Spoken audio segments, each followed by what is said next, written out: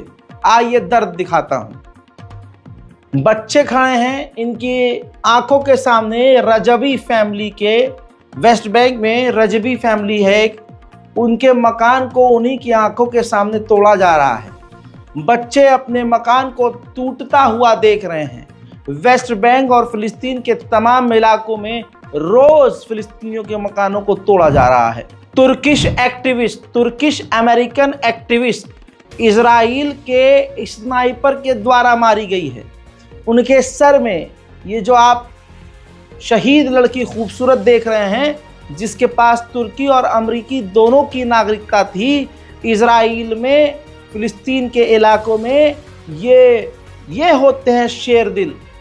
ये खुल्लम खुल्ला विरोध कर रही थी मकानों को, फिलिस्तीनियों के मकानों को तोड़ने का और फिलिस्तीनियों के ऊपर हमला करने का। इजराइल के स्नाइपर ने निशाना तान कर आयशा नूर के सर में गोली मारी।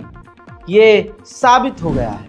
इजराइल की खतरनाक जासूसी एजेंसी है शिन बेट, उनके पूर्व डायरेक्टर ने कहा है कि इजराइल सिर्फ और सिर्फ, यानी नेतन्याहू सिर्फ और सिर्फ बॉर्डर पर, फिलाडेल्फी कॉरिडोर पर इसलिए रुकना चाहता है ताकि वो अपनी सरकार बचा सके। हजरात मोहतरम, आपको बता दूं कि इस महिला को देखिए, ये फिलिस्तीनी नहीं है, ये इजरायली महिला है जो हमास की कैद से आज़ाद हुई थी। अब ये वीडियो बनाकर इजरायलियों से मांग कर रही है कि नेतन्याहू नहीं मान रहा है, वो अपने मफाद के लिए जंग बढ़ा रहा है, लिहाजा इजराइल के लोगों को, तमाम लोगों को सड़क पर यानी रोड पर आकर प्रदर्शन करना चाहिए। वहीं एक हॉस्टेज, एक कैदी, इजरायली कैदी की मां ने कहा है अब वक्त आ गया है पूरे देश को हिला देने का, ताकि नेतन्याहू प्रेशर में आए और हमास से डील करे। उधर 61% इजराइल के लोग नेतन्याहू पर भरोसा नहीं कर रहे हैं कि वो इस जंग को सही से चला रहा है, बल्कि 61% लोग मानते हैं इजराइल के कि नेतन्याहू फेल हो गया है। डेनमार्क से एक वीडियो आया है, देखिए। डेनमार्क में एक बाप बेटे टी शर्ट पहनकर, टी शर्ट पर लिखा था बायकॉट इजराइल, एक पार्क के अंदर जा रहे थे, लेकिन पार्क की अथॉरिटी ने, डेनमार्क की अथॉरिटी ने पार्क के अंदर जाने नहीं दिया, सिर्फ इसलिए क्योंकि बायकॉट इजराइल की टी शर्ट इन्होंने पहनी हुई थी। वहीं इजराइल के खिलाफ लंदन में प्रदर्शन तेज हो गए हैं।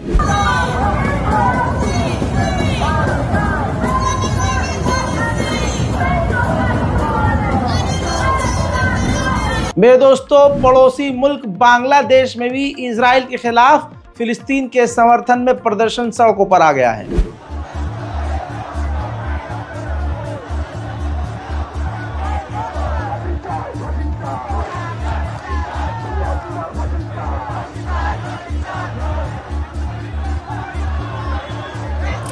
दर्जनों पाबंदी के बावजूद कनाडा में भी फिलिस्तीन के लिए प्रदर्शन।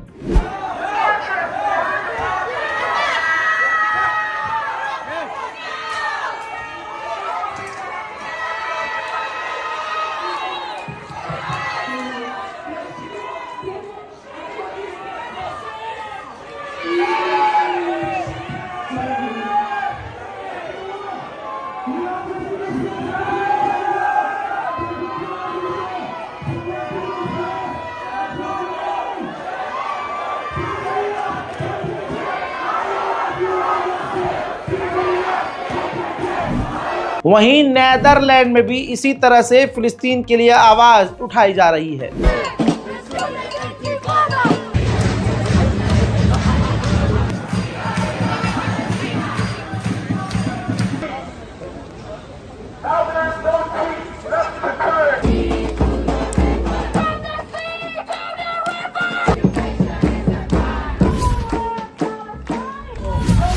इजराइल की ये जो गवर्नमेंट है, इसकी वजह से पूरा इजराइल एक तरह से गृह युद्ध में जा चुका है। जरा इस तस्वीर को देखिए, ये इजरायली लोग इजराइल की जेल के बाहर ही प्रदर्शन कर रहे हैं, क्योंकि इजराइल की पुलिस ने कल बेंजीवीर के ऊपर एक इजरायली महिला को रेत फेंकने के जुर्म में गिरफ्तार कर लिया। बेंजीवीर अपने मुल्क, नेतन्याहू अपने मुल्क को नफरत में डुबा चुका है। वही बेंजीवीर जब इजरायलियों के बीच गया तो एक महिला ने उनके ऊपर रेत फेंक दी, जिस पर उनको गिरफ्तार कर लिया गया। अब जेल के बाहर इजरायली लोग उस महिला को छोड़ने के लिए प्रदर्शन कर रहे हैं। जनीन के अंदर इजराइल की मिलिट्री ने, फिलिस्तीन के इलाके जनीन के अंदर इजराइल की मिलिट्री ने रेड करके 1000 से ज्यादा परिवार वालों को उनके घर से बेघर कर दिया है। उधर मेरे दोस्तों, यमन के संगठन हूतीस पर अमेरिका और बरतानिया ने मिलकर फिर से बड़े हमले किए हैं। हजरात मोहतरम, आप लोगों से गुजारिश है कि इस बारकोड का इस्तेमाल करके गाजा और फिलिस्तीन की मदद के लिए आगे आइए। यह हमारे ईमान का मामला है। हमें मालूम है कि हम फिलिस्तीन नहीं जा सकते, गजा नहीं जा सकते, लेकिन हम फिलिस्तीन एम्बेसी के जरिए कुछ मदद तो गाजा और फिलिस्तीन पहुंचा ही सकते हैं। अपने ऊपर खर्चा करने के लिए हमारे पास पैसों की कमी नहीं होती, लेकिन अल्लाह की राह में अपने भाइयों की मदद के लिए खर्चा करने में दिल बड़ा दुखता है।